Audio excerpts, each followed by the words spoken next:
Hola, hola a todos, buenas noches.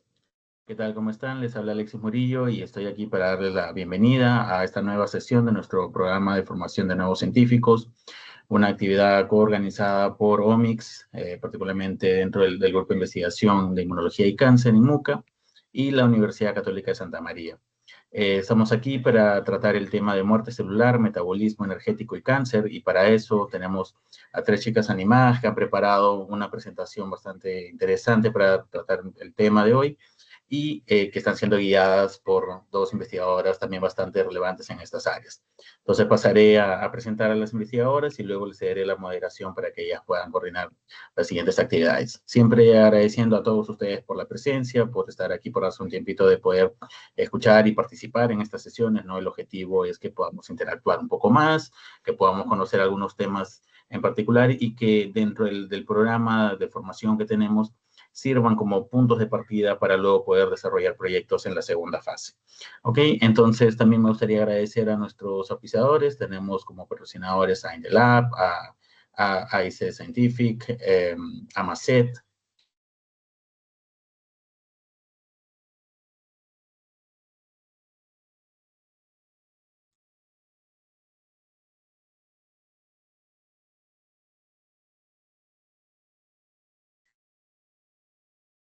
Volví. Decía que para guiar la sesión de hoy tenemos a Camila, que es biomédica formada por la Universidad Federal de Río Grande del Sur en Brasil. Ha realizado una maestría en el Departamento de Bioquímica y como parte de los resultados de su maestría ha contado con una evaluación de alteraciones metabólicas justamente en diferentes poblaciones, particularmente en el tema de las leucemias agudas. Luego ha comenzado el doctorado y dentro de este proyecto ha tenido la oportunidad de continuar su investigación en leucemias, pero también de poder viajar a ser parte de visitas científicas. Tengo entendido que has estado por Montevideo, ¿cierto, Camila? Genial, buenísimo.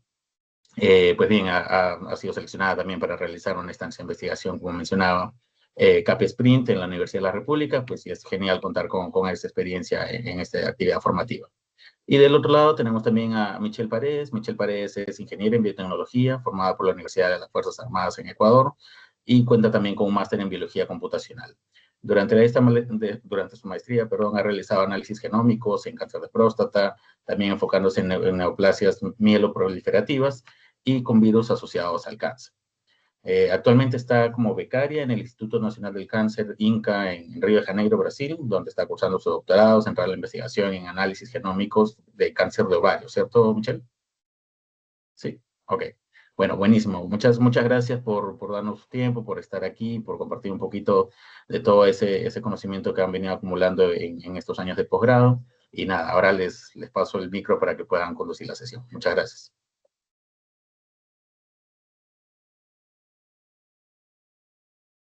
Gracias, Alexis. Michelle, ¿quiere decir algo o ya presento a las chicas? Eh, Perdón, buenas noches con todos y muchas gracias por su presencia aquí. Entonces, tanto para mí y para las chicas es un placer contar con la presencia de ustedes esta noche, que las chicas van a poder presentar el artículo con el que se ha ido trabajando durante este tiempo. Cami, te cedo la palabra y muchas gracias por la presencia.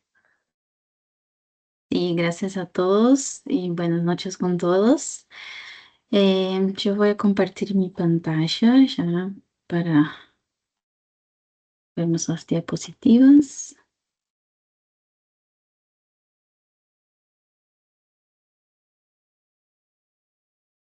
¿Pueden ver mi pantalla? ¿Sí? ¿Todo bien? Sí, buenísimo. Ok. Entonces, como dijo Alexis, hoy van a presentar a Diana, Abril y Irma. Ellas trabajaron mucho en entender un poco más sobre el cáncer de ovario y el metabolismo del cáncer, que es una área un poco más diferente, yo creo, pero que aporta mucho. Y ojalá que les guste a todos la presentación de hoy. Chicas, ¿están listas? Buenas noches, sí. Sí. Ok. Entonces, no sé si ¿Quieres presentar el título o yo puedo presentar?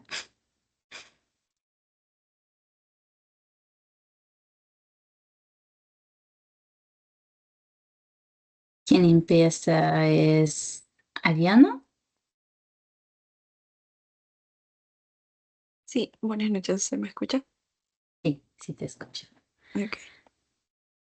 Bueno, ante todo, muy buenas noches con todos. El día de hoy vamos a hablar sobre el presente artículo, al cual trata sobre las imágenes metabólicas que distinguen los subtipos de cáncer de ovario y detectan sus respuestas tempranas y variables al tratamiento. Siguiente.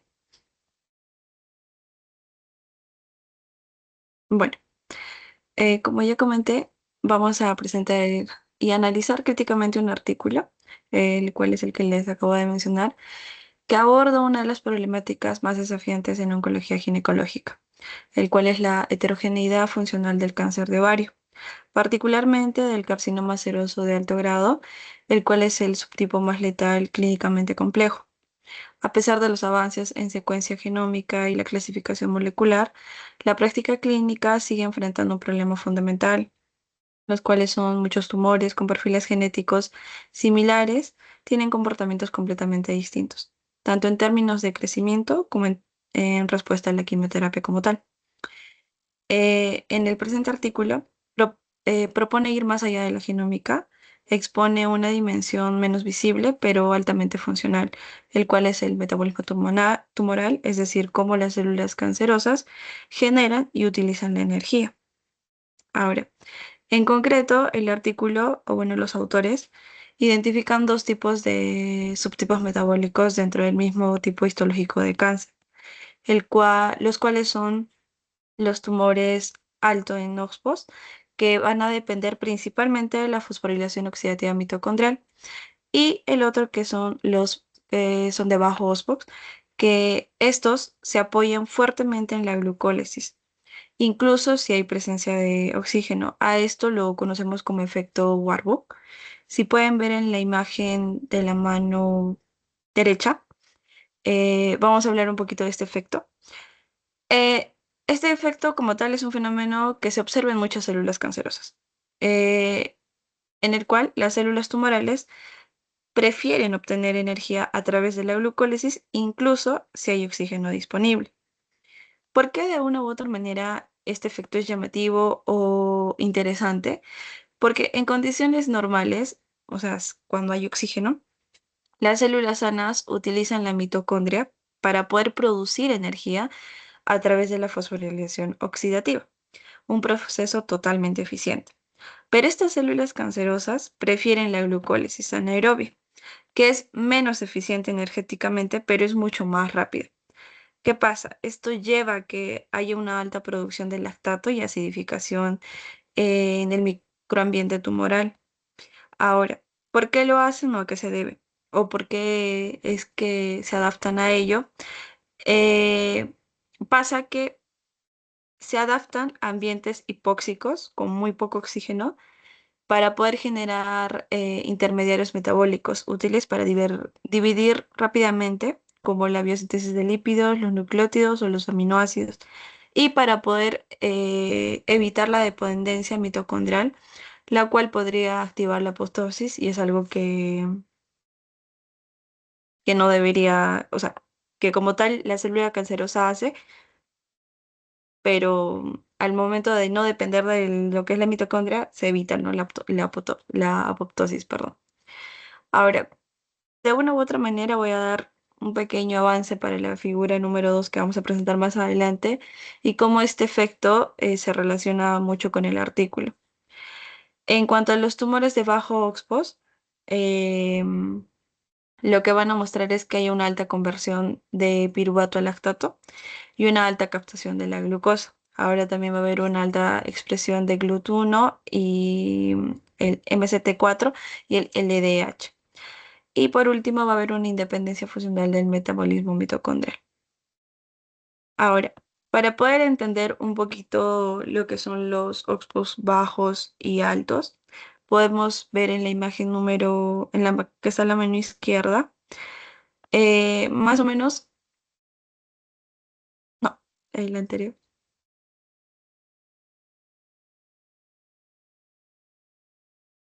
Ya. Para poder entender un poquito el origen del Oxbox bajo y del Oxbox alto, podemos ver en la imagen que se va a originar a partir del epitelio de la superficie ovárica, que va a formar pequeñas inclusiones. Estas inclusiones como tal van a progresar a través de estructuras conocidas como los túbulos severosos benignos o los túbulos serosos papilares atípicos. Posteriormente, estas lesiones pueden evolucionar a un cistadenoma seroso y luego se va a desarrollar un carcinoma seroso de bajo grado. Y finalmente podemos ver que este tumor puede volverse invasor, aunque mantiene una evolución mucho más lenta. Ahora, las características que va a tener los OXPOS bajo es que van a presentar mutaciones en los genes BRAS y CRAS. Va a haber una baja tasa de proliferación celular, es decir, las células tumorales se multiplican lentamente. Va a haber un incremento gradual en la INS, que probablemente se refiere al indicio mitótico o índice nuclear citoplasmático. Y la supervivencia a 5 años va a ser del 55%, el cual indica un pronóstico relativamente mejor. Ahora, a comparación de los OXPOS alto, su origen no se va a detallar y no se detalla tanto en lesiones benignas, sino que parece surgir directamente como un carcinoma seroso convencional de alto grado. Ahora, este cáncer suele desarrollarse de forma rápida y agresiva, con una alta capacidad de diseminación. Va a estar frecuente en mutaciones en el gen P53, un gen supresor tumoral muy importante. Va a haber una alta proliferación celular, lo que va a indicar un crecimiento rápido y descontrolado del tumor. Una alta INS, lo que probablemente también refleja una mayor actividad mitótica maligna. Y hay una frecuente expresión en la HLA-G, una molécula relacionada con la evasión del sistema inmune por parte del tumor. Y la supervivencia en este tipo es muy baja. El pronóstico como tal es muy, muy desfavorable. Como tal, el objetivo del artículo se centra en poder identificar los subtipos de forma no invasiva, utilizando las tecnologías de imagen metabólica como la espectroscopía con piruvato, hiperpolarización y el PET. Y además evaluar si hay estas diferencias metabólicas pueden diferenciar tempranamente la respuesta a tratamientos como el carboplatino. Para ello, los autores utilizaron modelos preclínicos derivados de los pacientes que van a estar conocidos como los PDOs, que fueron implantados en ratones para simular el crecimiento y comportamiento tumoral en condiciones biológicas reales. Siguiente. Ahora sí, para poder entender un poquito la figura número 1, anterior, Cami, por favor. Para poder entender un poquito la imagen número 1, bueno, la figura número 1, nos muestra básicamente las primeras diferencias observadas entre los tumores, tanto en su tasa de crecimiento como en su perfil de expresión mitocondrial. Esto va a servir como base en adelante para la discusión experimental de cada uno de los experimentos que se han hecho. En esta figura vamos a ver más que nada la capacidad de crecimiento in vivo, el cual vamos a poder observar y podemos observar en el panel A, y su perfil metabólico mitocondrial basado en la expresión génica en el panel B. En el A se va a evaluar cuánto tiempo tardan los diferentes tumores derivados de los pacientes, como el PD1, el PD2, el PD5 y el PD11. Los resultados como tal, si se alcanza a ver que el PD2 crece significativamente mucho más rápido que todos los demás, mientras que el PD1 y el PD11 van a presentar un crecimiento mucho más lento. A pesar de que tienen una firma genética asociada a mal pronóstico clínico, específicamente una alta proporción de la firma de número de copias. Por ejemplo, este resultado es clave porque de una u otra manera rompe con una suposición muy extendida en el ámbito oncológico, el cual es que la genética por sí sola predice la agresividad tumoral. Aquí vemos claramente que tumores con una firma genómica desfavorable pueden tener un crecimiento más lento que otros con mejor perfil genético. Esto sugiere que hay determinantes biológicos como funcionales que están modulando el comportamiento real del tumor. Ahora, en el panel número B podemos ver que en el análisis tipo de GSVA, aplicado a un conjunto de 96 genes de la ETS, de la cadena transportadora de electrones, esenciales en la fosforilación oxidativa, identificamos que, como tal, el PD2 y el PD11 va a haber una alta expresión de ETS, lo que los va a clasificar como los altos OXPOs, y el PD1 y el PD5 tienen una baja expresión del ETS, lo que corresponde a que tiene un perfil de OXPOs bajo. Estos van a depender bastante de lo que es la glucólisis como vía energética principal, a lo cual se conoce como efecto Warburg. Desde este punto de vista bioquímico, esta clasificación es muy relevante a la fosforilación oxidativa. Este es un proceso altamente eficiente, pero requiere oxígeno y mitocondrias funcionales. En cambio, la glucólisis es menos eficiente, pero rápida. Ahora, tanto los tumores altos OXPOs podrían ser sensibles a la quimioterapia basada en lo que es el daño oxidativo como el carboplatina, y los bajos podrían requerir terapias dirigidas contra el metabolismo como tal. Ahora, pasando a la figura número 2, que es la que pueden ver, he tratado de hacer un cuadro comparativo para poder entender mejor. El PD1 va a tener, la imagen A, no sé si se puede lograr ver, pero va a ser una conversión de lactato a piruvato. Lo que indica es que hay qué tan rápido el piruvato se convierte en lactato. Y el PD1, por ejemplo, muestra una proporción mucho más alta, seguida por el PD5, lo que va a reflejar que el metabolismo glucolítico está activo. El PD2 y 11 tiene proporciones bajas y típicas de las células que usan piruvato para la fosforilación oxidativa en mitocondrias. La conversión rápida del piruvato en lactato ocurre en células que dependen de la glucólisis anaerobia, un rasgo clave del efecto Warburg que anteriormente ya había explicado.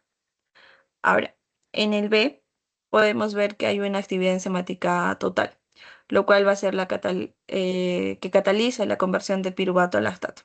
El PD5 tiene la actividad mucho más alta, seguido del PD1. Ahora el PD2 y el PD11 tienen una baja actividad. Una alta actividad de LDH implica que el tumor depende del reciclaje constante de NAD para mantener la glucólisis en marcha. En la imagen, en la letra C, vamos a ver una expresión proteica, lo cual es una isoforma A de la LDH, típica de los tejidos altamente glucolíticos. El PD1 va a ser alto, intermedio va a ser el PD5 y bajo va a ser el PD2 y el PD11.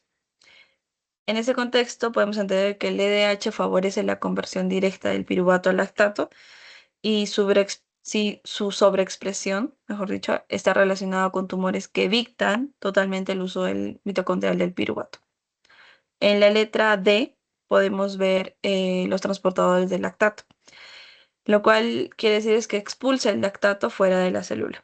El PD1 y el 5 presentan una alta expresión, el PD2 tiene una baja expresión y el PD11 tiene una expresión intermediaria. Al exportar el lactato es crucial poder mantener el pH intracelular y sostener la glucólisis prolongada en tumores altamente metabólicos. Esto también acidifica el microambiente y favorece la invasión y la evasión inmune.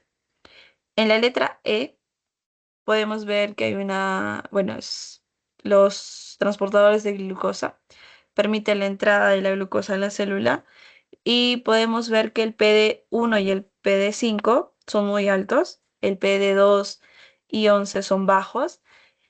El GLUT1 es un marcador clásico de alta demanda energética por glucólisis. Las células glucolíticas van a sobreexpresar el GLUT1 para poder captar grandes cantidades de glucosa rápidamente.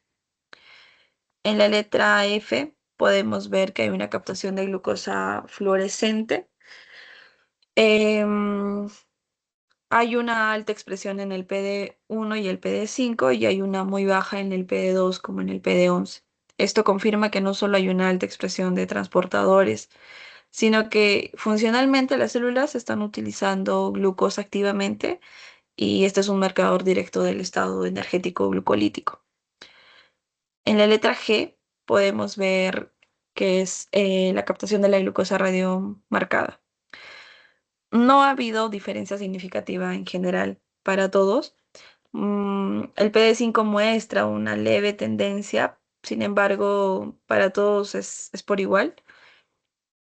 Y por último, en el H, que es la exoquinasa 2, que es la enzima que fosforiliza la glucosa, el primer paso de la glucólisis. Ahí se puede ver que hay una alta expresión tanto en el PD1 y el PD2, y hay una muy baja en el PD5. En el PD11 no se reporta mucho y bueno, básicamente aunque la exoquinasa 2 se asocia a la glucólisis activa, en este estudio el PD2 la expresa sin ser glucolítico, lo que demuestra que la exoquinasa no es suficiente por sí sola para poder predecir el metabolismo funcional. Como una conclusión de este cuadro, confirma que tanto los modelos PD1 y PD5 tienen un metabolismo intensamente glucolítico, que producen lactato, lo exportan eficazmente, captan la glucosa y expresan altos niveles de transportadores y enzimas, mientras que el PD2 y el PD11 muestran una fisiología mucho más oxidativa, consistente con un fenotipo alto en OXPOS. Bioquímicamente hablando, vamos a ver que el metabolismo tumoral puede diferenciarse funcionalmente y que solo un perfil múltiple de marcadores y no solo uno permite clasificar adecuadamente a los tumores, como la evidencia en el caso de la exoquinasa, en el PD2.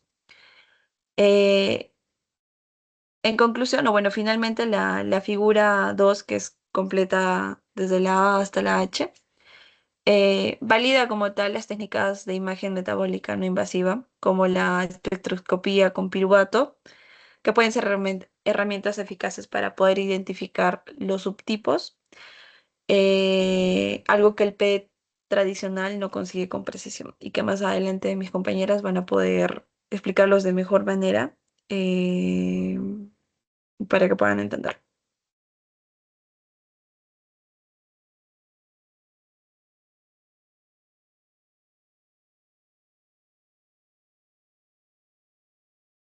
Buenas noches con todos. Vamos a continuar con la exposición.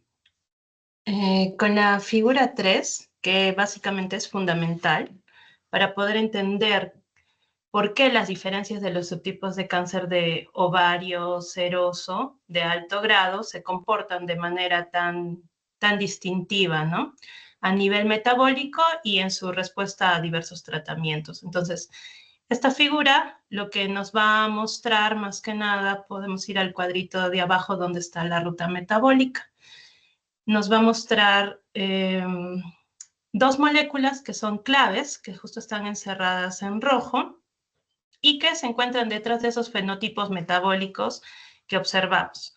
Específicamente estamos hablando de dos oncogenes muy importantes. Podemos ver ahí el MYC o el c-MYC, que vamos a ver más adelante, y el receptor de factor de crecimiento epidérmico, conocido también como EGFR. Entonces, para ponernos en contexto un poco, piensen que las células cancerosas a menudo cambian su metabolismo para crecer más rápido y poder sobrevivir. Y a ello le llamamos pues el efecto Warburg, que ya nos explicó un poco adelante Adriana. Recordemos que el c-MYC es como, podríamos relacionarlo como un director de orquesta, que lo que va a hacer es activar muchos genes relacionados con la glucólisis. Por ejemplo, la enzima lactato deshidrogenasa, el transportador de glucosa GLUT1. Y cuando este c-MYC se encuentra muy activo, las células pues obviamente empiezan a producir mucho lactato. Por otro lado, el receptor del factor de crecimiento epidérmico es otro receptor también importante. Cuando se activa, ponen en marcha las vías de señalización que pueden aumentar esa expresión del c-MYC como lo estamos observando. Y de esta forma, pues también promover la glucólisis y el crecimiento celular. En el cáncer de ovario hay una sobreexpresión de este EGFR y se asocia incluso con la resistencia de un fármaco clave como el platino. Bueno, ahora sí, centrándonos y ya teniendo este preconocimiento, vamos a ir a ver las figuras. Entonces, la figura 3 yo la he dividido en dos partes. Nos vamos a enfocar primero en la figura A y en la figura B. ¿Por qué hemos hecho esta división? Porque tanto A como B se van a referir más al gen CEMIC.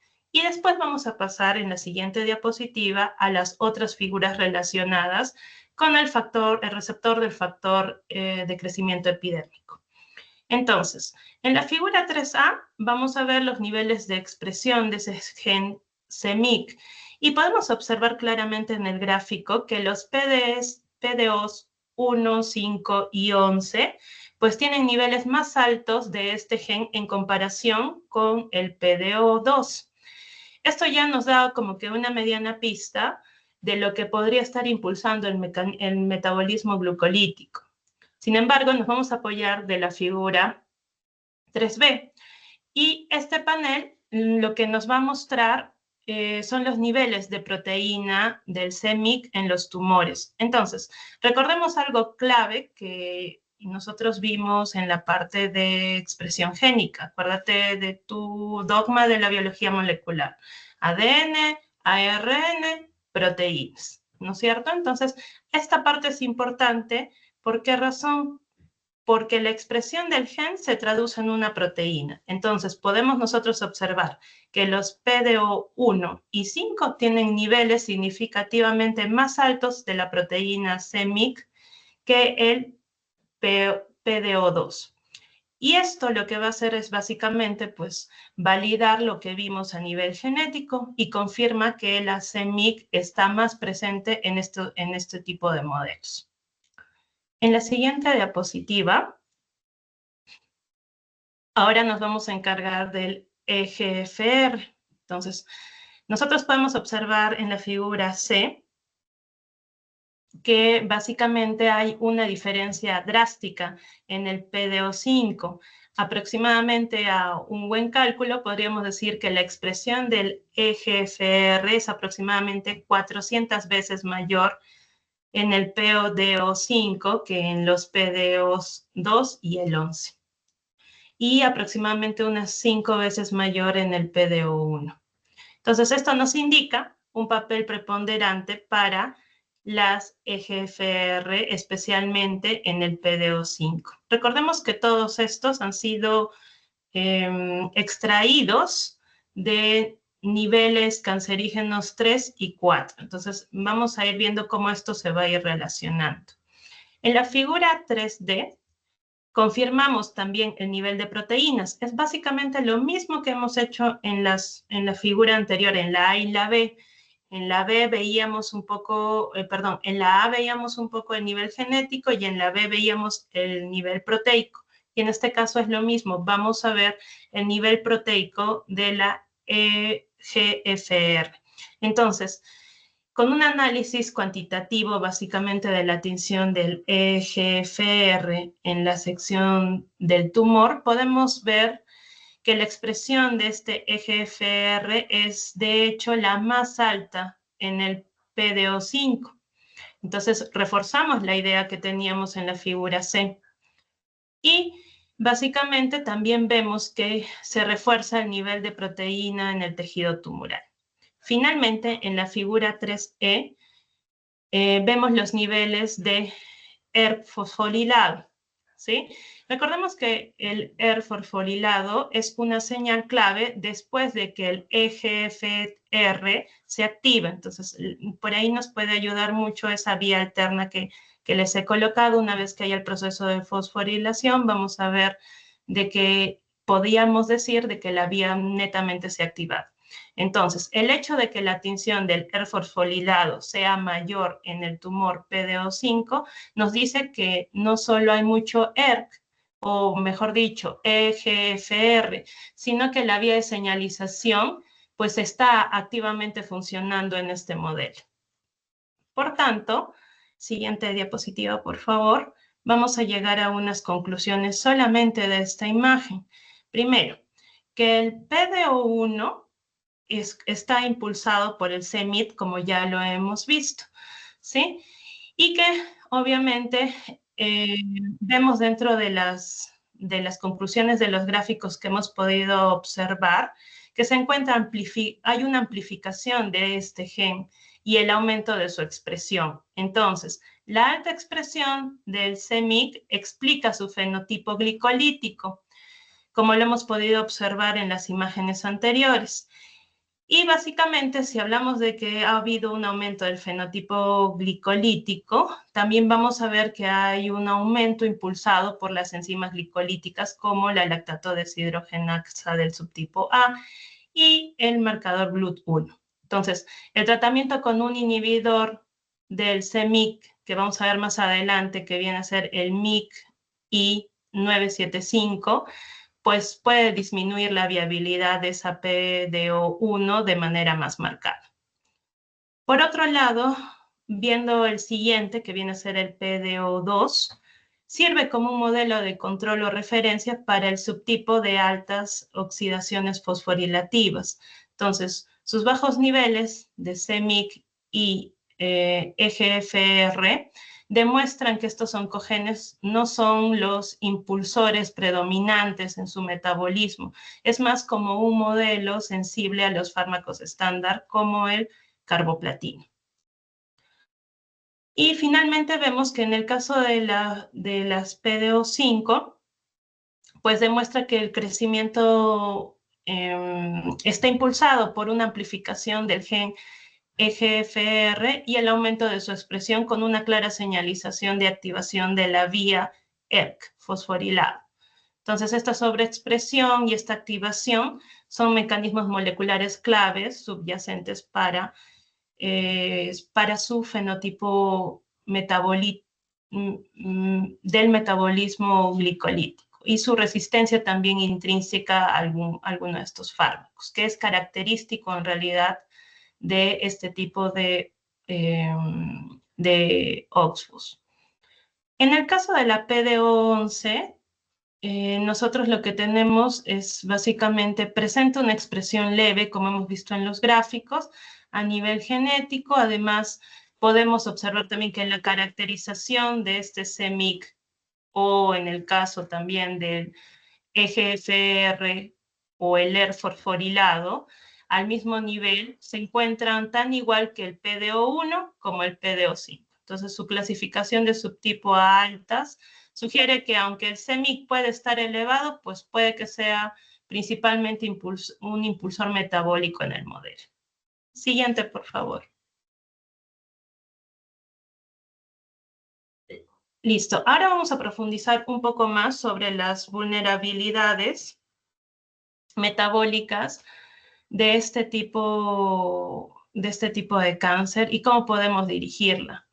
Entonces, recordemos de que básicamente al comienzo hablábamos de que es un subtipo de cáncer letal, que es el más común en el cáncer de ovario, y comprendemos ciertas características metabólicas que también ya Ariana nos detalló. Solamente quiero traer dos cosas a relucir. Acordémonos que Ariana ya nos mencionó que las altas OXFOS tienen características donde sus expresiones de genes pues codifican los componentes de la cadena transportadora de electrones, por tanto hay un consumo de oxígeno y por tanto hablando ya desde la parte farmacéutica podríamos decir que son quimiosensibles. Mientras que su contraparte, que vienen a ser la baja OXFOS, pues tienen más mecanismos glucolíticos. ¿Eso qué significa? Que va a generar una mayor actividad de la lactato deshidrogenasa, mayor expresión también de receptor MCT4 y hay una resistencia a estos fármacos. Entonces, tengamos en consideración eso porque debemos de recordar también aquí, antes de iniciar con los gráficos, nuestra vía glicolítica. Entonces, la vía que ustedes observan, pues, habla de la glicólisis, ¿no? Esta es la vía metabólica que descompone la glucosa, acordémonos, en piruvato, y que luego esto puede convertirse en lactato por la enzima lactato deshidrogenasa. Entonces, las células cancerosas a menudo exhiben una mayor actividad glucolítica. Siguiente, por favor.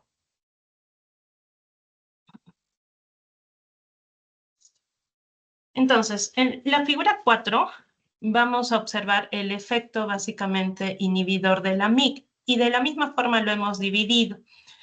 Hemos dividido la figura A y B relacionada al efecto inhibidor de la MYC por la MYC I975 en cuanto a su viabilidad celular. Entonces, en esta figura lo que nos muestra es ese impacto del inhibidor. Acordémonos que he puesto un dibujito ahí arriba donde nosotros podemos observar que el inhibidor lo que va a hacer es interrumpir básicamente esa sinapsis que puede haber entre la MYC y la MAX en la viabilidad de los organoides, tanto de la PDO1, la 2 y la 5, después de 5 días de tratamiento.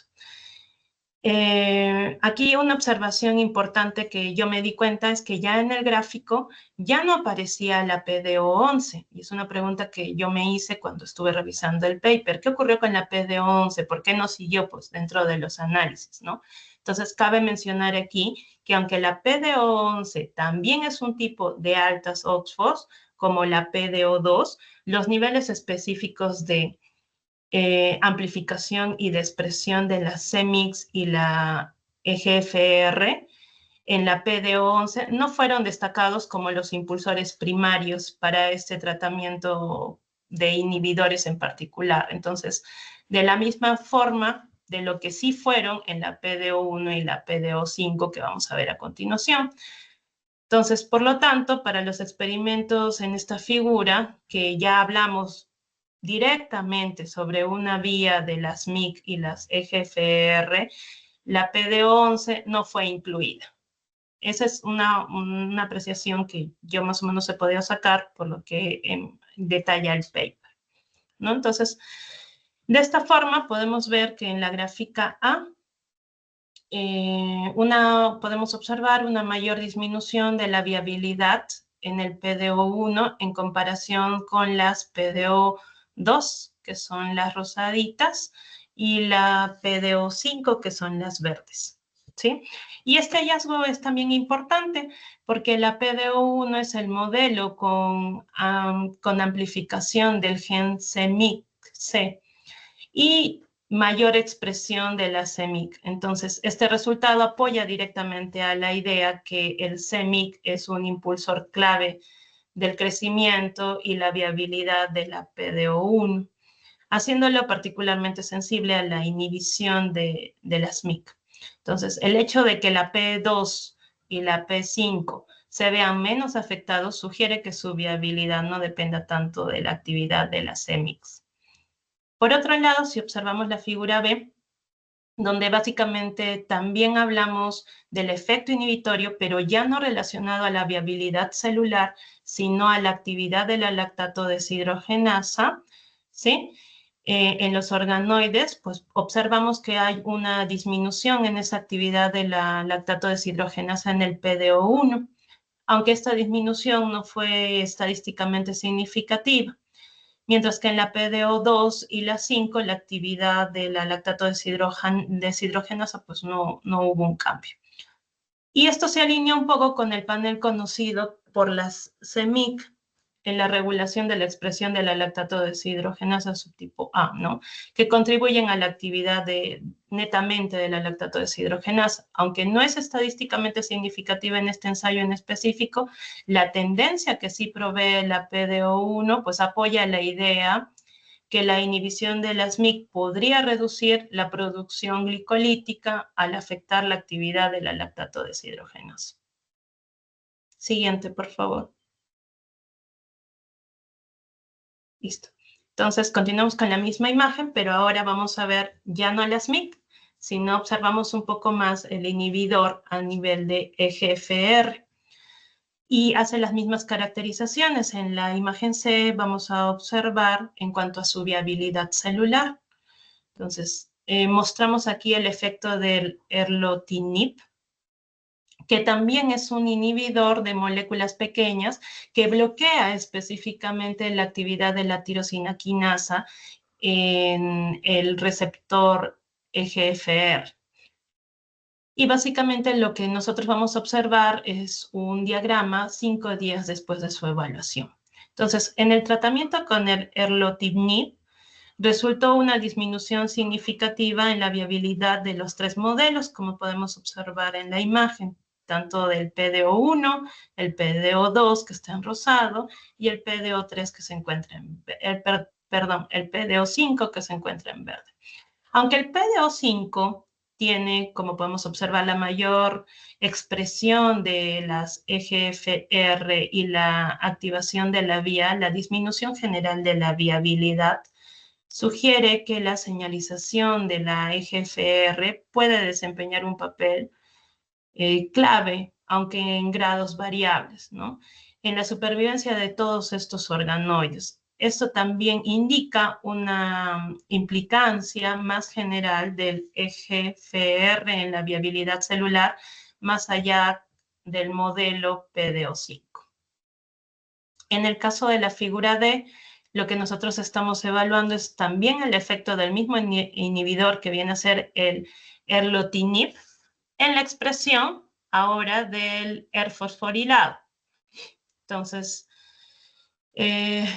lo que observamos aquí es que el tratamiento con erlotinib condujo a una disminución también significativa de la expresión del EGFR fosforilado, que fue particularmente también significativa, como podemos observar, en el PDO5.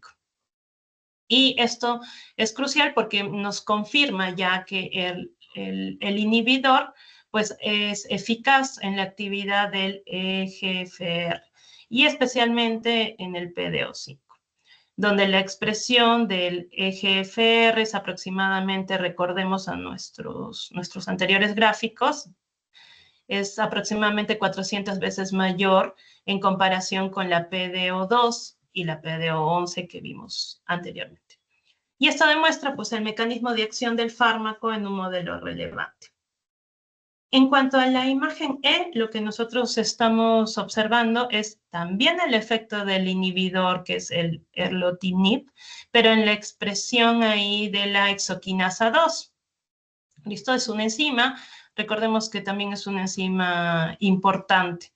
Entonces, vemos la expresión de la exoquinasa 2, que viene a ser nuestro catalizador del primer paso de la glucólisis, y que también nos va a servir para un análisis de imagen que vamos a ver posteriormente. Entonces, se sabe que básicamente el CEMIC impulsa la expresión de esa exoquinasa 2. Lo que nosotros observamos en el gráfico es que la expresión de esa exoquinasa 2 disminuye en el PDO1 y el PDO5, pero no en el PDO2 después del tratamiento con erlotinib. Entonces, lo que nos puede sugerir esto es que la señalización de las EGFRs que regula al alza de la CEMIC influye directamente en la expresión de la exoquinasa 2. Y esa disminución en la PDO1 es interesante dado que, como vimos en las imágenes anteriores, hay una amplificación del CEMIC, ya que el EGFR puede regularizar o puede regular esa alza de este oncogen. En cuanto al PDO5, pues está vinculado directamente a la inhibición del EGFR con una reducción de una enzima glicolítica clave que consiste en el papel de la misma y la promoción de la glicólisis aeróbica. En cuanto a la figura F, lo que vemos es una relación del efecto también del inhibidor con la actividad de la lactato deshidrogenasa. Entonces, este panel lo que nos va a mostrar, lo que podemos observar, es de que disminuye significativamente en la PDO1 y el PDO5, pero no en el PDO2 después de este tratamiento. Y básicamente lo que nosotros podemos interpretar también de ese gráfico viene a ser que hay un refuerzo de la conexión entre la señalización que teníamos de la EGFR y el metabolismo glucolítico. Entonces se ha demostrado que la EGFR regula el alza de expresión de la lactato deshidrogenasa subtipo A, Por tanto, la inhibición de la EGFR lógicamente conduciría a una actividad del lactato deshidrogenasa reducido y que podría darse particularmente por la PDO5, donde la señalización, recordemos que de la EGFR pues es altamente activa. Siguiente diapositiva, por favor. Entonces, a partir de ese análisis, nosotros podemos concluir de que los diversos PDOs, ¿sí?, son modelos valiosos para evaluar la eficiencia de la terapia dirigida, la sensibilidad de los inhibidores específicos, como ya hemos visto en el caso del CEMIC, el MIC I975, y también tenemos el erlotinib, y que se correlacionan con las alteraciones moleculares identificadas en cada PDO, como también ya lo hemos especificado. Ahora, cabe mencionar que los inhibidores pueden reducir la viabilidad y en los casos impulsados por la vía, alterar también la actividad metabólica de las enzimas claves, como lo hemos visto, como la lactato deshidrogenasa y la exoquinasa 2. ¿Listo? Cabe también resaltar que los PDOs que no tienen estas vías como las impulsoras principales, como es el caso de la PDO2, pues muestran una menor o nula respuesta metabólica a estos inhibidores específicos, aunque viéndolo de un panorama general, la viabilidad puede verse afectada. Entonces, en esta figura en específico, vemos que la PDO1 y la PDO5 son los mecanismos probables que impulsan el aumento del marcador del lactato y por ende su sensibilidad diferencial a los tratamientos dirigidos. Siguiente, por favor. Listo. En la figura 5 de nuestro estudio, pues también es crucial porque ahora vamos a entender ya no tanto la parte bioquímica, sino ya nos vamos a ir un poquito a las técnicas de imagen metabolómicas y pueden detectar respuestas tempranas a este tratamiento de cáncer de ovario seroso de alto grado. Entonces, en esta figura lo que vamos a observar, básicamente donde está el diagrama que dice EGFR, vemos que el erlotinib, que era justo el inhibidor que estábamos evaluando anteriormente, ¿sí?, es específicamente el etiquetado del lactato mediante resonancia magnética con piruvato hiperpolarizado, y que generalmente lo más importante que podemos destacar de este gráfico es que quería que ustedes observen cómo se encuentra sobreexpresado en hasta el 60% de los cánceres de ovario. Entonces, nos da alguna idea de cómo es que viene a ser el efecto del tratamiento y qué es exactamente lo que interrumpe. Entonces, nosotros podemos observar, como ya lo hemos visto, el erlotinib es el inhibidor de una molécula pequeña que lo único que va a hacer es bloquear la actividad de la tirosinquinasa del EGFR. Pero se sabe que este EGFR está sobreexpresado, como ya lo hemos visto, y que además de ello puede regular la alza de la expresión del CEMIC y también, un dato aparte, de la ciclina D1. Entonces, por tanto, puede promover la glicólisis aeróbica como la progresión del ciclo celular. Recordemos que de nuestro estudio, la PDO5 mostró una expresión desde un comienzo del EGFR aproximadamente 400 veces mayor en comparación de las otras. Y esto es importante recordarlo para lo que vamos a observar ahora. ¿Qué más es necesario saber antes de hacer la siguiente interpretación? Las técnicas de imagen metabólicas. Entonces, existe la primera que viene a ser la resonancia magnética espectroscópica, la MRS, que básicamente lo que hace es medir el metabolismo del piruvato al lactato. Entonces, el piruvato se convierte al lactato, acordémonos nuevamente, por la lactato deshidrogenasa. Una mayor cantidad de lactato o hay una mayor relación lactato-piruvato, es un indicador mayor de actividad glucolítica y es específicamente prometedora, sobre todo para distinguir entre los subtipos de altos y bajos OXPOS.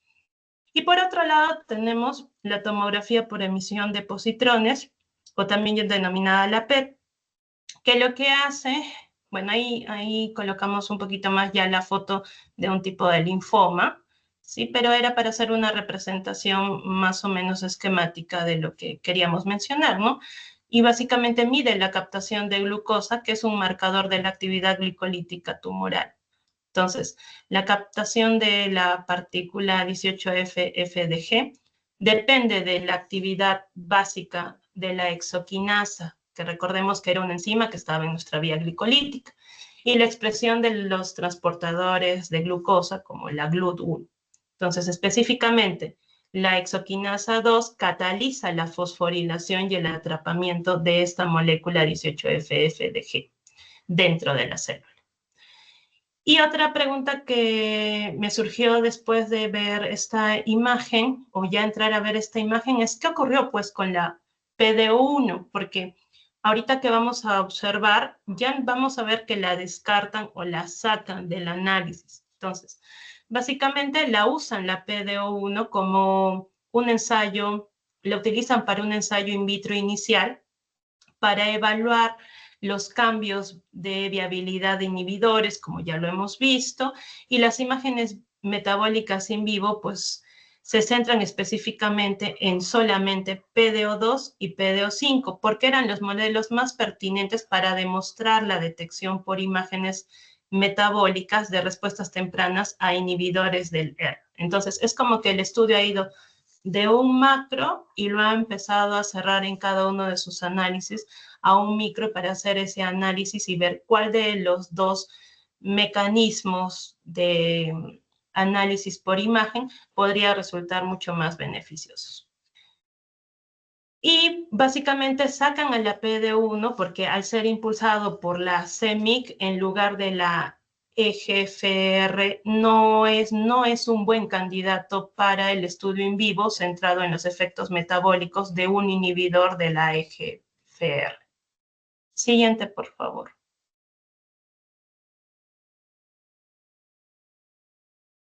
Listo, entonces ahora vamos a desglosar lo que tenía la imagen, la figura 5, y lo vamos a ver el alterno. ¿Por qué razón? Porque en la figura en el paper lo que nos trata de hacer es un comparativo entre PDO2 y PDO5. Entonces, ahorita lo que necesitamos entender solamente es todos los análisis que le hicieron de la PDO2 y de ahí vamos a ver en una segunda imagen todos los análisis que hicieron sobre la PDO5. Entonces, en la figura 5A podemos observar nosotros un cambio en el etiquetado del lactato en tumores de la PDO2. Como pueden ver, no hay un cambio significativo en el etiquetado del lactato después de 7 días de tratamiento con el inhibidor del EGFR. Esto es consistente con el hecho de que la PDO2 en el subtipo alto de las OXPHOS y su crecimiento no están primordialmente impulsados por la señalización también de la EGFR.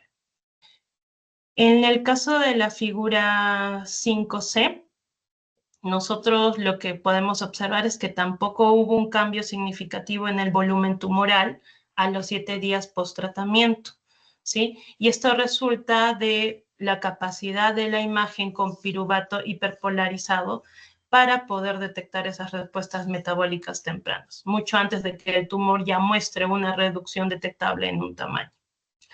En el caso de la figura 5E, lo que nosotros observamos es básicamente la captación del compuesto 18F-FDG en tumores de PDO2 y vemos que no hubo un cambio significativo en la captación del mismo. Y en la figura G, lo que nosotros podemos observar es que tampoco hubo un cambio significativo en el volumen del tumor a los 7 días post-tratamiento. Entonces, esto confirma la capacidad del PET con la FDG para poder detectar respuestas metabólicas precoces.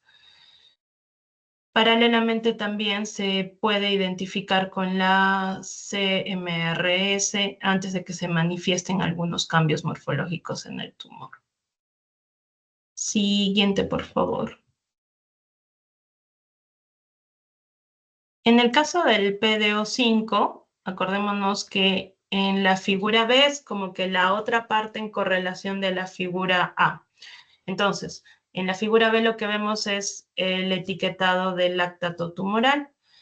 Y para ello vamos a ver que sí hubo, en el caso del PDO5, vamos a ver una disminución significativa pasado los 7 días, ¿listo? Con el tratamiento del erlotinib. Y esto es un hallazgo clave, ya que el PDO5 tiene una alta expresión del EGFR y la inhibición del EGFR, que lo hacemos con el erlotinib, pues disminuye esa actividad de la lactato deshidrogenasa y por ende también la expresión de la exoquinasa 2. Por otro lado, recordemos que la señalización de esta EGFR puede ser regulada a la alza en la expresión del lactato deshidrogenasa subtipo A, por lo que bloquear esa vía principal pues reduce la conversión del piruvato a lactato. En el caso de la figura D, no vemos un cambio significativo en el volumen del tumor de 7 días post-tratamiento. En la figura F, lo que nosotros podemos observar es de que hay una captación del 18FFDG en los tumores del PDO5.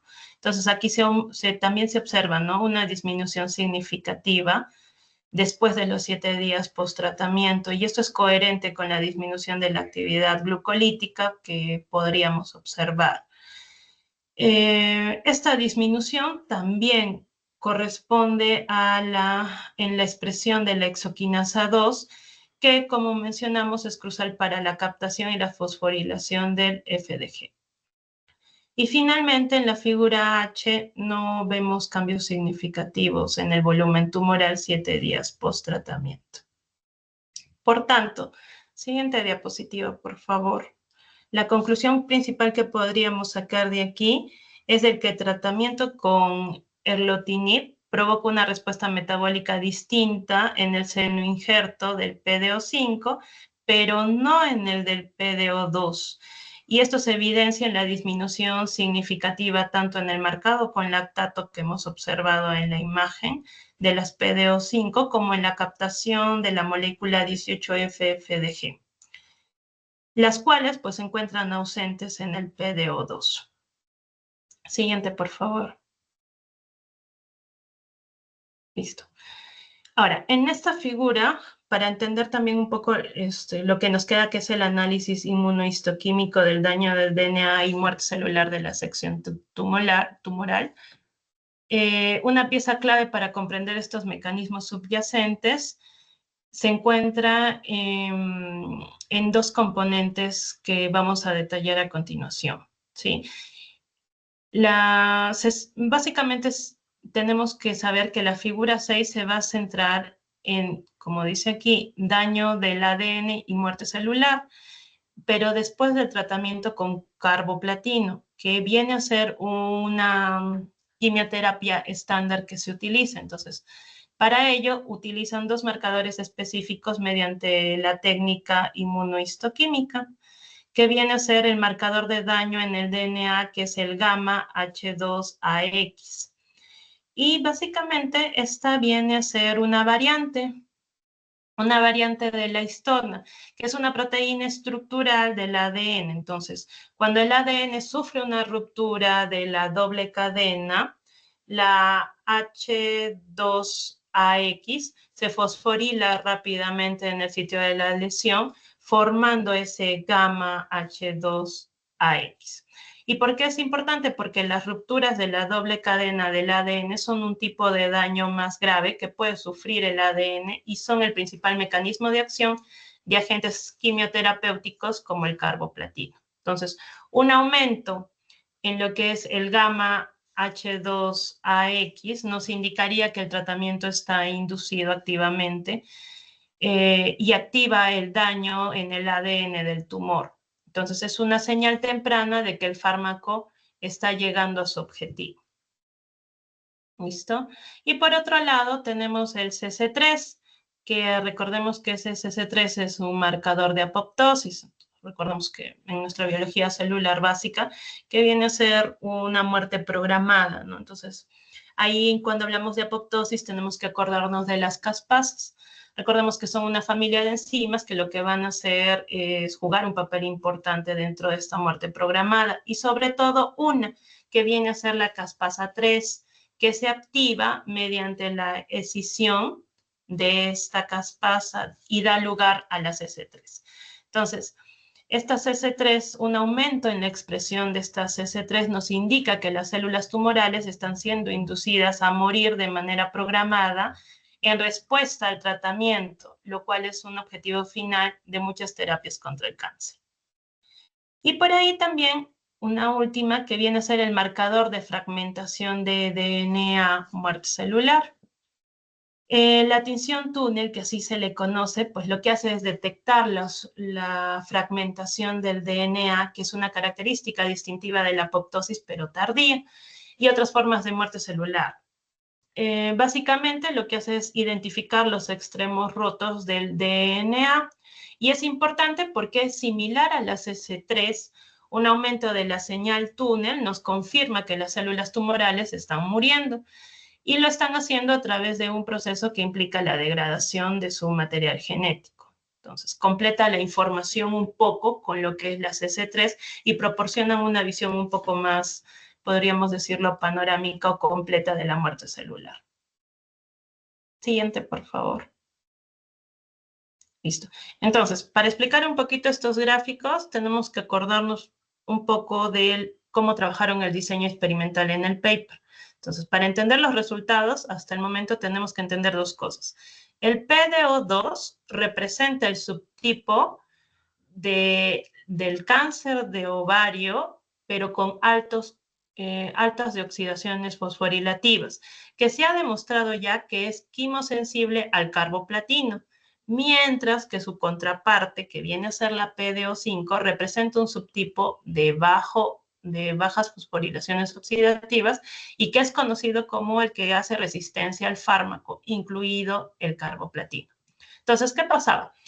Los ratones a los que se les colocó el seno injerto portaban estos tumores, o los portadores de estos tumores fueron tratados con el carboplatino, 50 miligramos por kilogramo por semana, y uno con una solución control. Entonces, las mediciones se hicieron en diferentes momentos, al inicio y después del tratamiento. Teniendo esto en mente, vamos a pasar a explicar la figura A. Y esto también se ha dividido igual, las PDO2 que vamos a ver ahorita en la diapositiva y después vamos a ver las PDO5. Entonces, en la figura A lo que vemos es un aumento significativo en cuanto al gamma H2AX.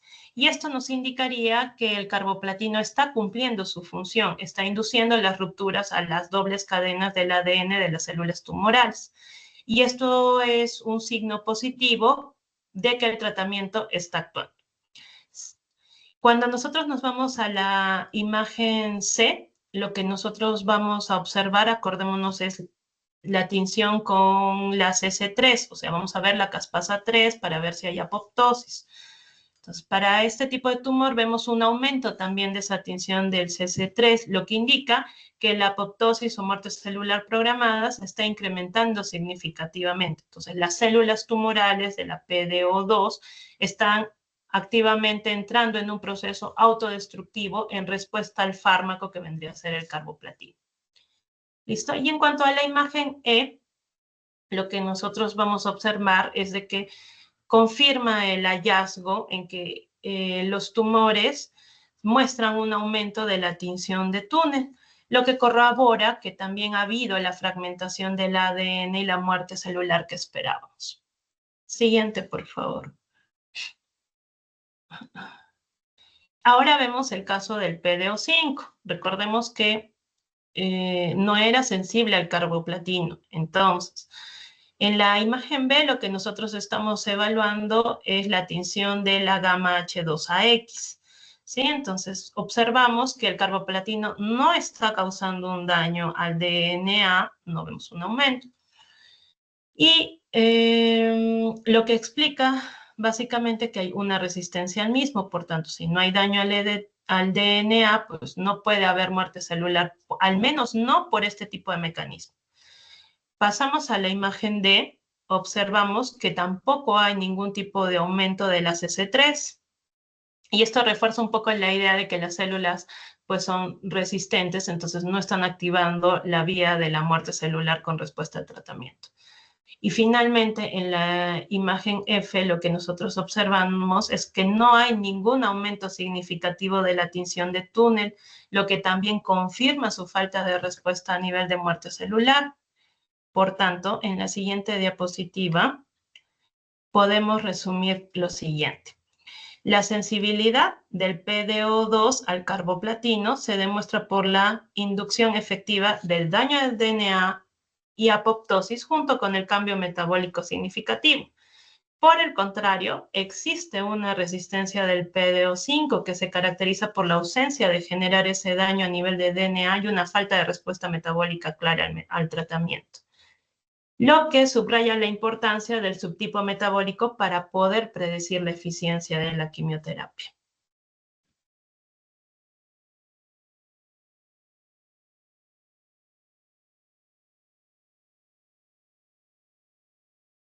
¿Qué tal? Buenas noches. Mi nombre es Abril Bomani y voy a presentar más lo que es una visión, lo que es del PDO2 y del PDO5, como mencionaron mis compañeras anteriormente. Bien, podemos visualizar, por ejemplo, que los gráficos A, C, E y G presentan lo que son una comparación del PDO2. En cambio, los gráficos B, D, F y H presentan lo que es los cambios que puede presentar el PDO5. Bien, primero comenzamos con los gráficos A y B. Bueno, los gráficos A y B, aquí se evaluó lo que es la conversión de piruvato a lactato mediante la espectroscopía por resonancia magnética del piruvato 13C. Este permite visualizar lo que es el metabolismo activo del tumor de cada uno. Y bueno, como podemos ver del gráfico A, como mencioné, es el PDO2, es sensible a lo que es la carboplatina. Ya que el lactato, como vemos, disminuyó y bueno, tras el tratamiento. Por otro lado, lo que es el PDO5, este presenta una resistencia mayor y no se observa lo que es un cambio brusco o ningún cambio. Esto confirma que su metabolismo se mantiene activo a pesar del tratamiento. Bueno, esto a pesar de visualizar esta espectroscopía de 3D, permite detectar lo que es una respuesta temprana al tratamiento del tumor y bueno, y aparte del cambio del tumor. Luego pasamos a lo que es el gráfico C y D. Primero se evaluó el PDO2 y el PDO5 por muestras tomadas con caliper, de los ratones, por supuesto. Y bueno, esta técnica detecta lo que es el tamaño físico del tumor. Pero en este caso, ni el PO2 ni el PDO5 no hubo cambios significativos en los gráficos, como vemos. Y bueno, como vemos, no tuvo cambios posterior al tratamiento de la carboplatina. Estos resultados pueden destacar lo que es la medición del volumen y bueno, no nos detecta o bueno, no es tan relevante como lo son otros métodos. Y bueno, esto evalúa tanto lo que es la eficacia y bueno, se puede apoyar de otras técnicas más sensibles como son las imágenes metabólicas mencionadas anteriormente. Luego tenemos lo que son los gráficos E y F. La captación de glucosa se dio mediante la técnica de PTFDG, que es la tomografía por emisión de positrones. Y bueno, esto detecta lo que es cuánta glucosa consume lo que es el tumor, ya que es importante para su actividad metabólica. Entonces, después de esta metodología, se demostró que el PDO2 es sensible al tratamiento ya que reduce significativamente lo que es su captación de la glucosa, lo que es a largo tiempo, que es de 3 a 4 semanas.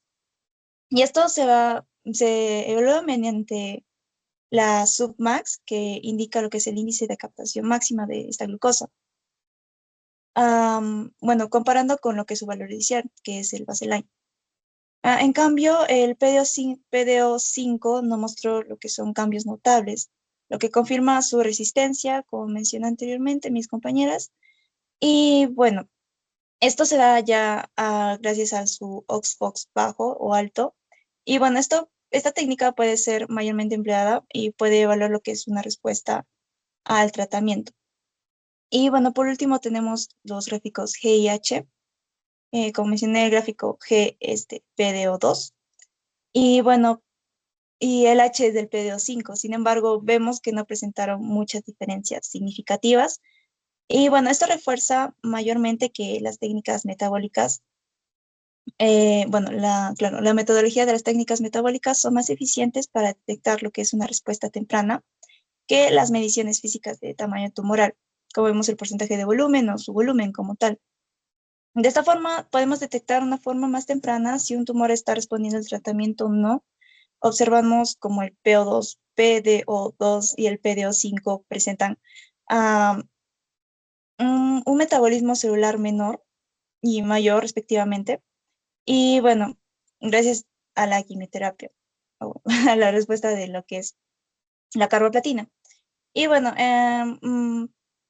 esto puede ser mayormente empleado para lo que es una evaluación de tratamiento temprano. Siguiente, por favor.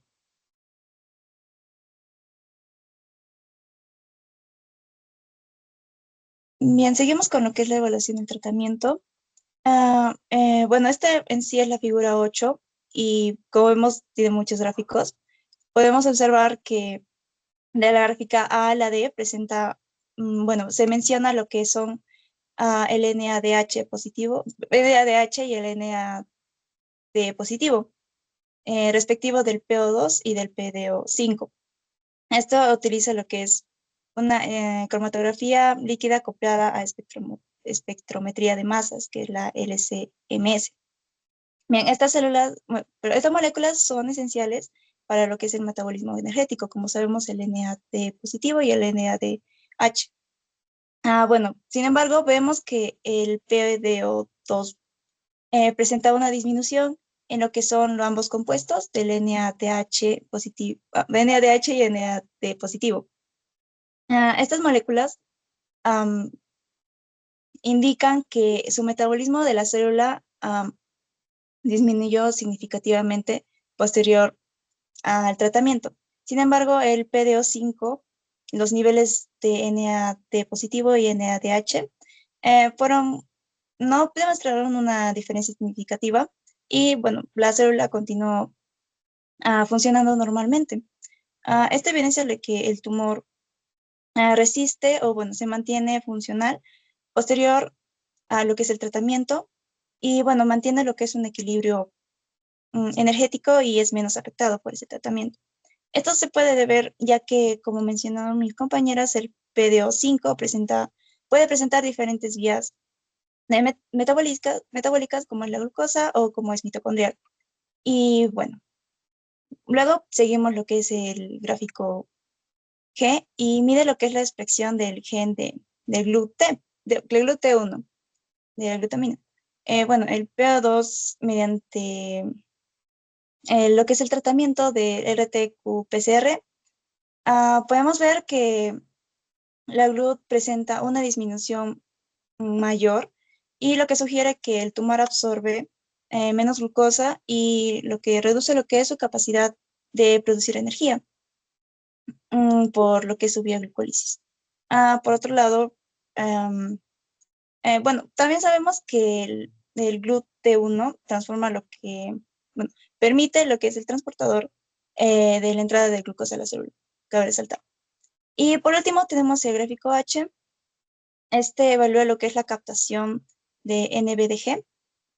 Este es un análogo fluorescente de la glucosa en organoides, como por ejemplo que este es el PDO2. que presentó más cambios significativos, que a través de la medición de la fluorescencia se observó que los organoides tratados captaron lo que son los menos PDG, y bueno, estos significa que la entrada de lo que es la glucosa generaron menos y que las células tumorales no absorben lo que es la glucosa.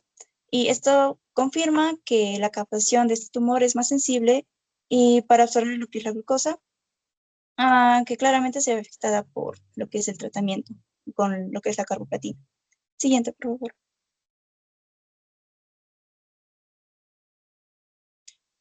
Y bueno, por último tenemos lo que es la discusión. Los modelos, podemos hacer una comparación entre los modelos más significativos en este informe, que es el PDO2 y el PDO5, que presentan diferencias claras de acuerdo a su metabolismo. Y, por ejemplo, tenemos el metabolismo de los OXPHOS altos y bajos. En el caso del PO2 presenta una mayor desviación de lo que son los OXPHOS. Sí, tiene, ya que es mitocondrial. Bueno, presenta lo que es una vía de metabólica mitocondrial. Por otro lado, el PDO5 no. Este presenta mayor vía por lo que es lo glucolítico. Y bueno, este produce mayor lo que es el lactato. Y bueno, luego también tenemos lo que es su alta sensibilidad y la baja sensibilidad a lo que es la carboplatina.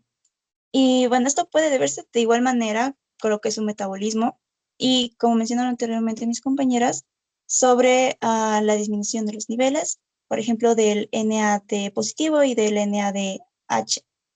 Y bueno, también igualmente tenemos lo que es la enzima LDH, que es la expresión de transportador de glucosa de GLUT1, y este indica lo que es una irrupción metabólica que, bueno, no permite lo que es la transportación de la glucosa.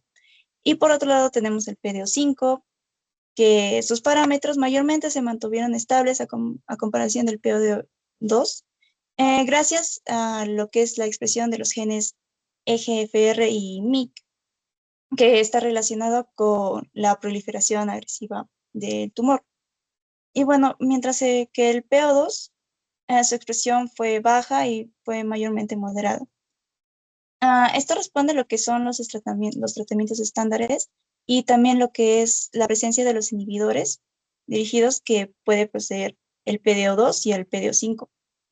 Y bueno, también cabe resaltar que es fundamental realizar lo que son las evaluaciones de metabolismo tumoral de acuerdo a diferentes tiempos del tratamiento, ya que, como observamos, el seguimiento, por ejemplo, hasta la tercera semana del PO2 recién se presentaron diferentes cambios a comparación del PDO5, sin embargo, por el volumen de la molécula. De esta forma, la medición temprana puede llevar a conclusiones equivocadas y que el análisis en varios momentos es clave para detectar lo que es una respuesta tumoral eficiente. Siguiente, por favor. Y bueno, eso sería todo. Muchas gracias por su atención.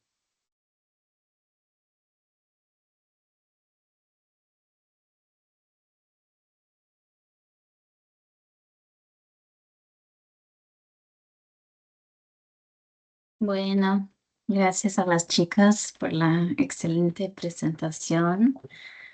Este paper es realmente muy interesante y en especial la técnica de la detección del piruvato. No sé si ya tenemos preguntas. Preguntas como tal, ¿no? Pero Ah, sí quisiera recalcar precisamente la importancia también de los temas tratados a nivel de cáncer. La relación, como conversábamos con Cami, con las chicas, entre los hallmarks y toda esta relación del metabolismo, el efecto Warburg, las clasificaciones moleculares en cáncer de ovario, los subtipos moleculares, en función de un subtipo, disculpa, es el subtipo metabólico en función de un subtipo molecular. Entonces se revisaron en realidad tópicos bastante importantes en general y desde el punto de vista también particular en cáncer de ovario. Exacto.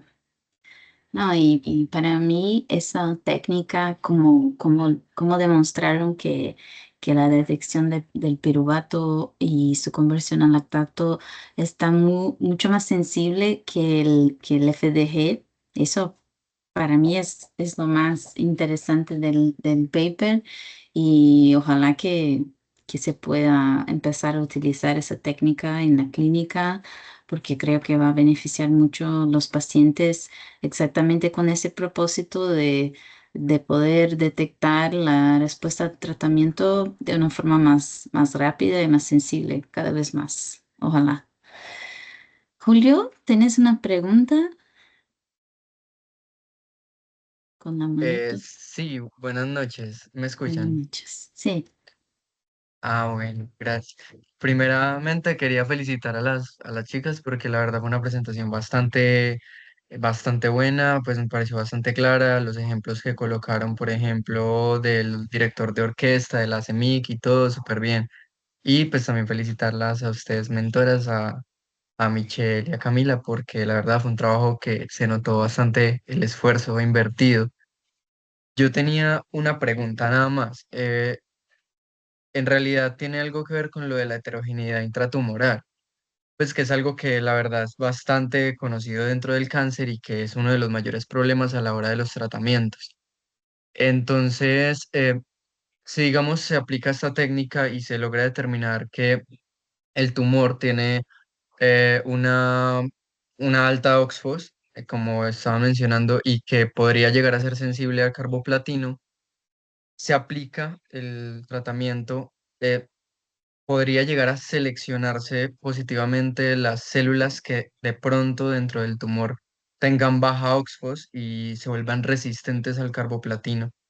Entonces, esta técnica, o sea, ¿existiría este tipo de heterogeneidad tan drástica entre baja OXFOS y alta OXFOS en un solo tumor? ¿Y cómo podría esta técnica de pronto llegar a ayudar, ¿no? A distinguirlo. Chicas, ¿alguien se habilita a responder?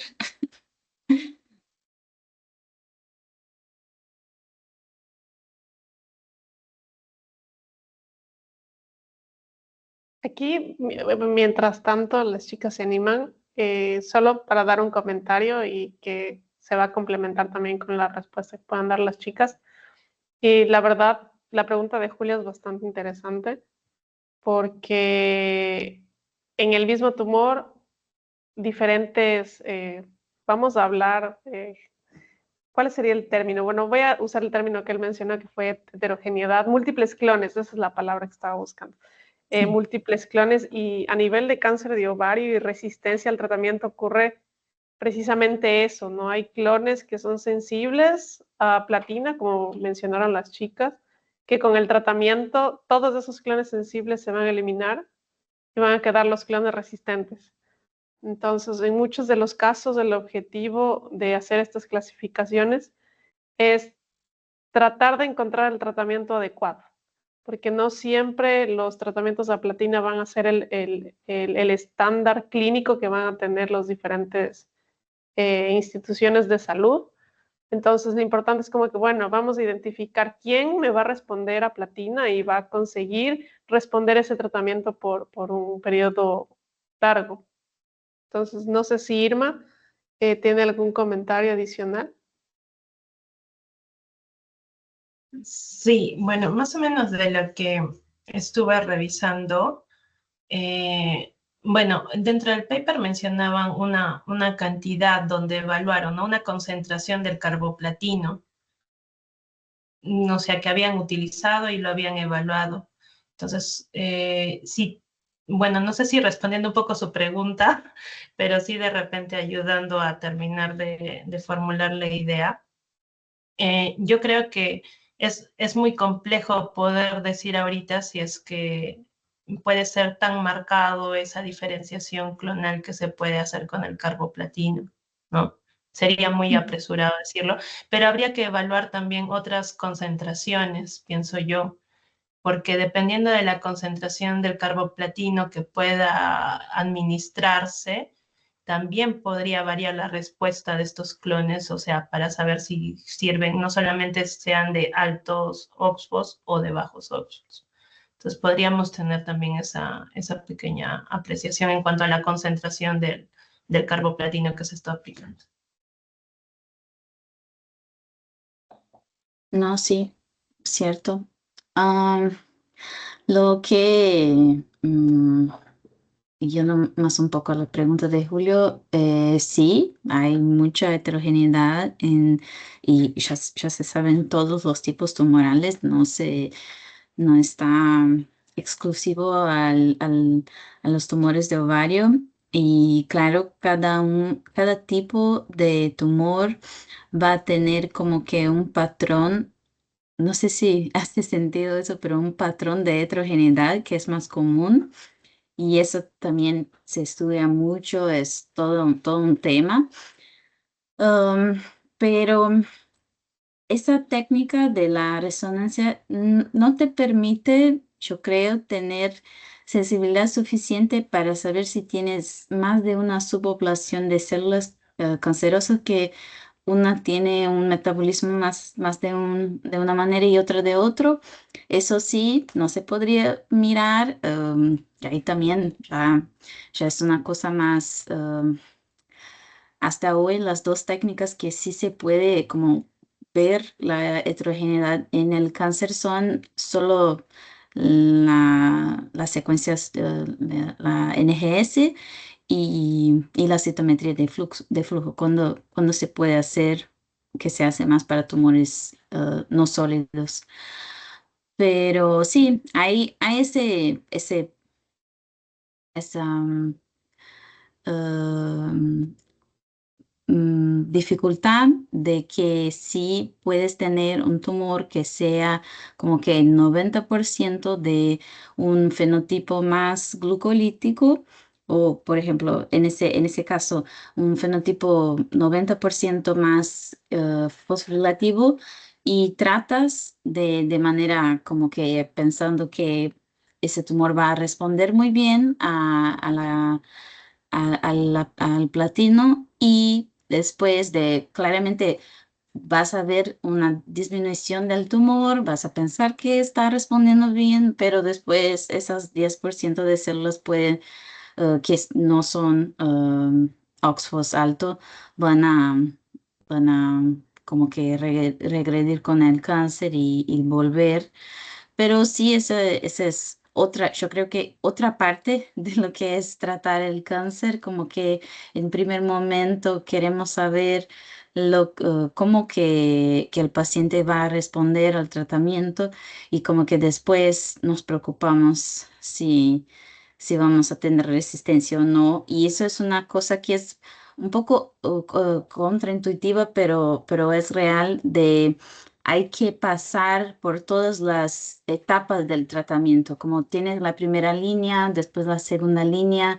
Sí está cierto que quieres dar el mejor tratamiento desde el inicio, y por eso todo es la discusión del paper de si vas por platino o no, pero siempre se ha visto que es mejor no ya desde el inicio intentar usar terapias muy como que fuertes, se puede decir, y sí intentar pasar por todas las etapas que son, por ejemplo, una quimioterapia, después un agente hipometilante, después algo más como una terapia algo, y después ya, no sé, un carteo, una cosa así.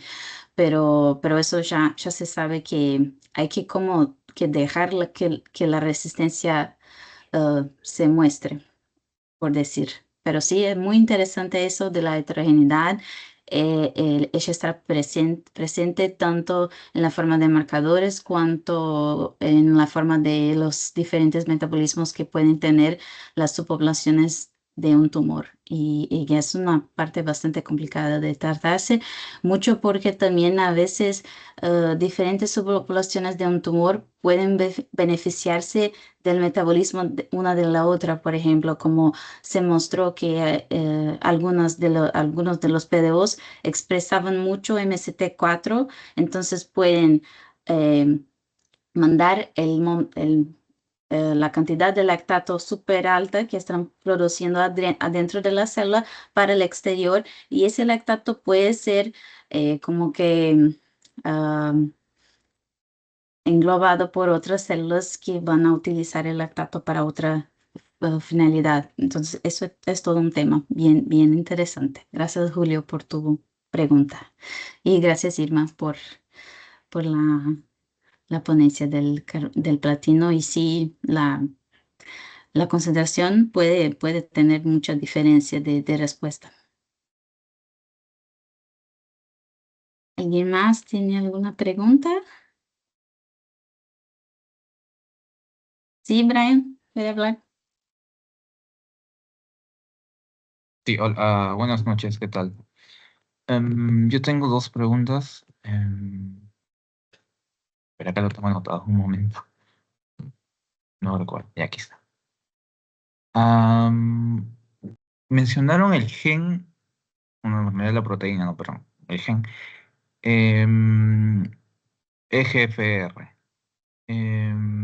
Y en una de las, creo que fue la penúltima diapositiva, en la parte de discusiones, mencionan que este gen cuando está mutado, ajá, el EGFR, cuando está mutado, promueve la proliferación y resistencia, ¿no? Y se encontró que estaba sobreexpresado en el organoide 5. Y evade los efectos del fármaco, ¿no?, que ustedes mencionan. Mi pregunta es, como genetista, es una curiosidad, ¿qué tipo de mutación tiene el EGFR para que sea sobreexpresado y resista al fármaco? Porque tengo entendido que este gen puede tener una mutación puntual, también puede tener deleciones, y dentro de estas deleciones hay tipos, ¿no? Dependiendo del exón que se va a delecionar, pues el efecto va a ser más grave o más leve, ¿no? Entonces, mi pregunta es si es que la saben, ¿no? ¿Qué mutación o qué tipos de mutaciones tendría el EGFR para que justamente evada el efecto de los fármacos, ¿no? En el organoide 5. Esa es la primera pregunta.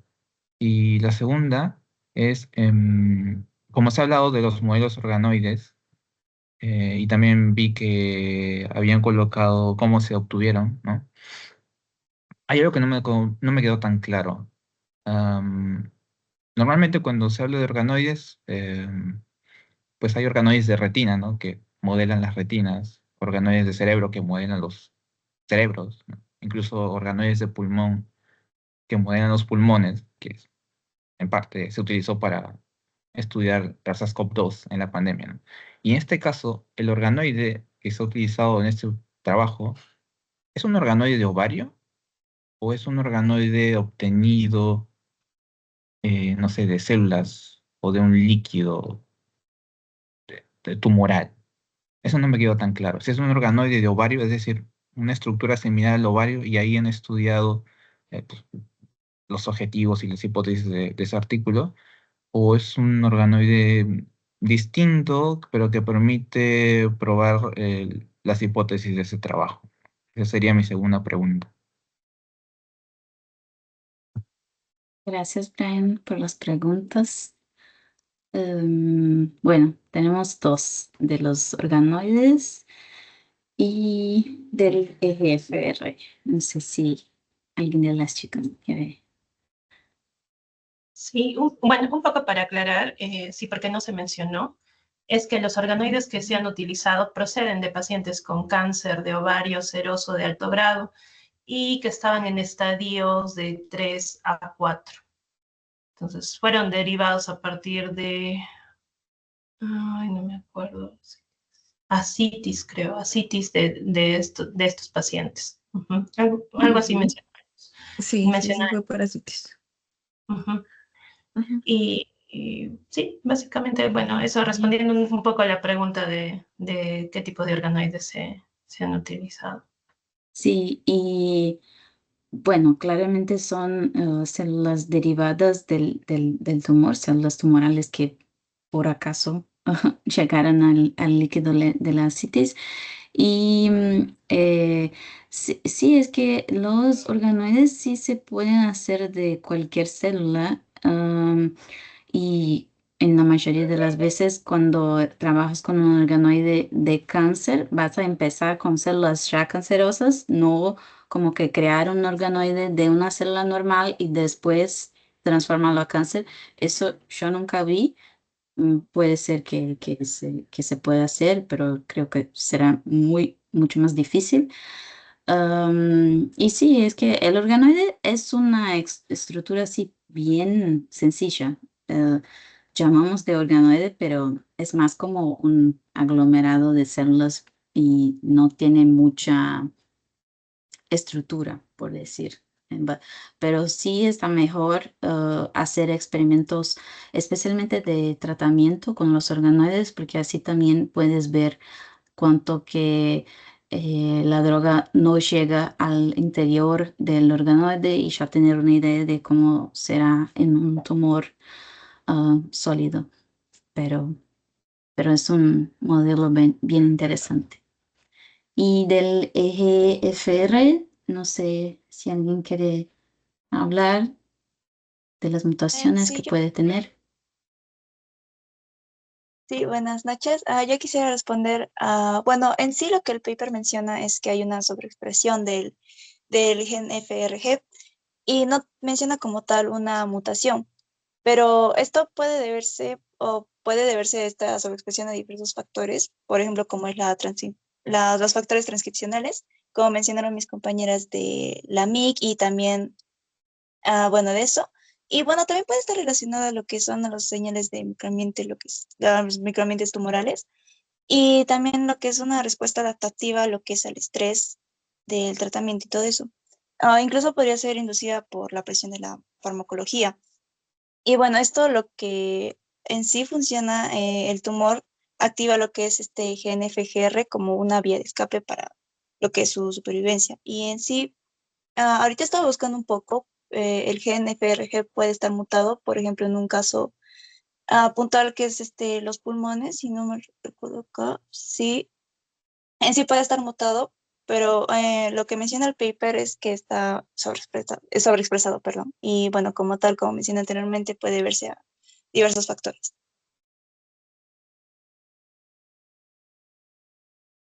Muy bien, muy bien.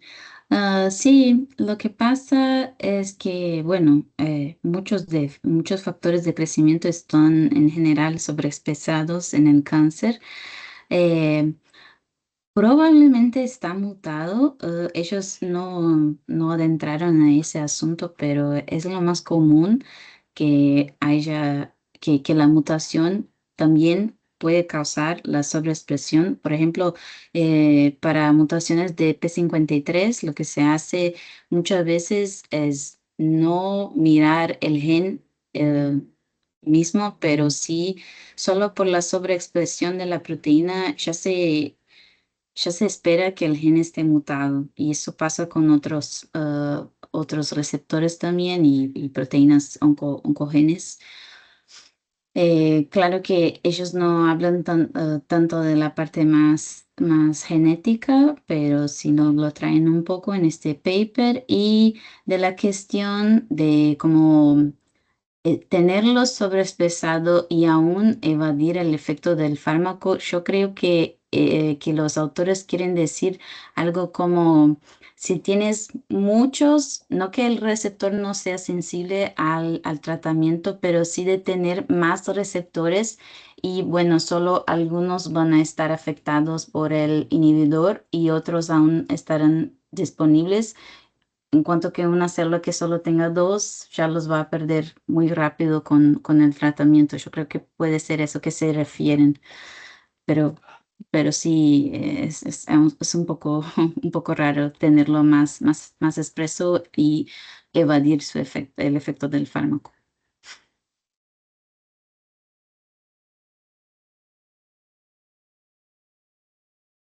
No sé si alguien tiene más preguntas. Michelle, ¿quieres decir algo del EGFR?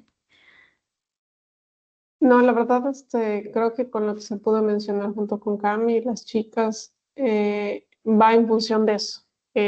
Además que muchos de los factores de crecimiento, como es el caso del gen, vienen en relación con CEMIC, que fueron que las chicas precisamente mencionaron. Entonces, completa la respuesta. Y quizás hay un dato curioso, no sé si me ocurría escuchando a Cami, con respecto al organoide y que ya se toma la muestra tumoral.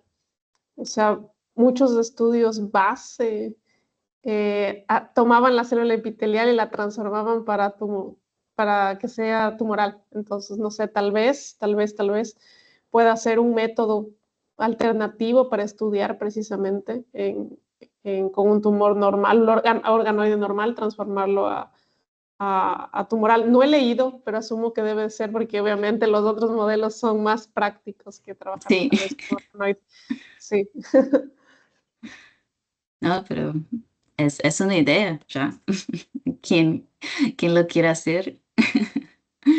Te respondimos, Brian. Gracias por la respuesta. Me quedó claro. No sé si alguien más tiene preguntas.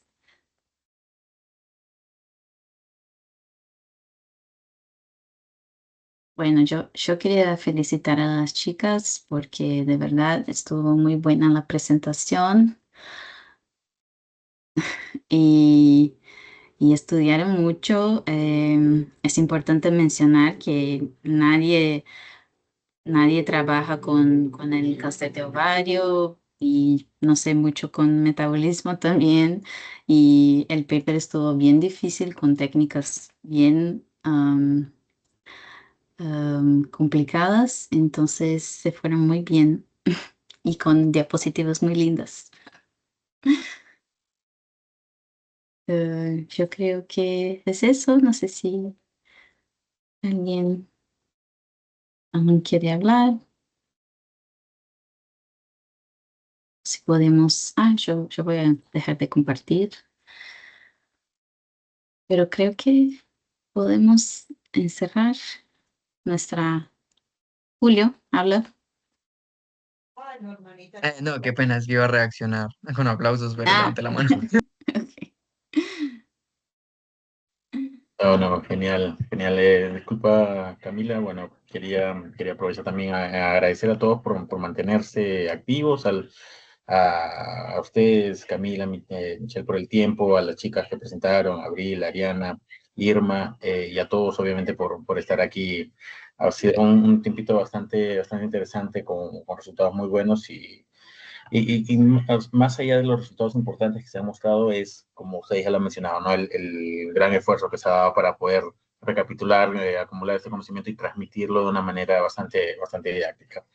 De mi parte, bueno, agradecer nuevamente, avisar, sí, también que la próxima sesión es el 16 de julio. Tenemos el próximo bloque de inmunología y cáncer con Over Marín y Rui Chacón.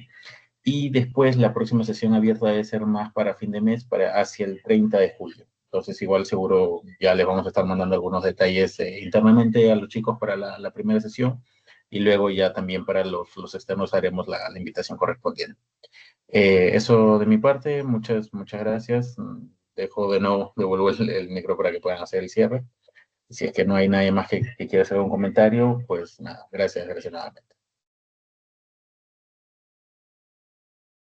Gracias, Alexis. Entonces, yo creo que es eso y gracias a todos por quedarse, gracias a las chicas y bueno, buenas noches y buen fin de semana. Gracias por estar aquí en viernes. Es En medio eso. del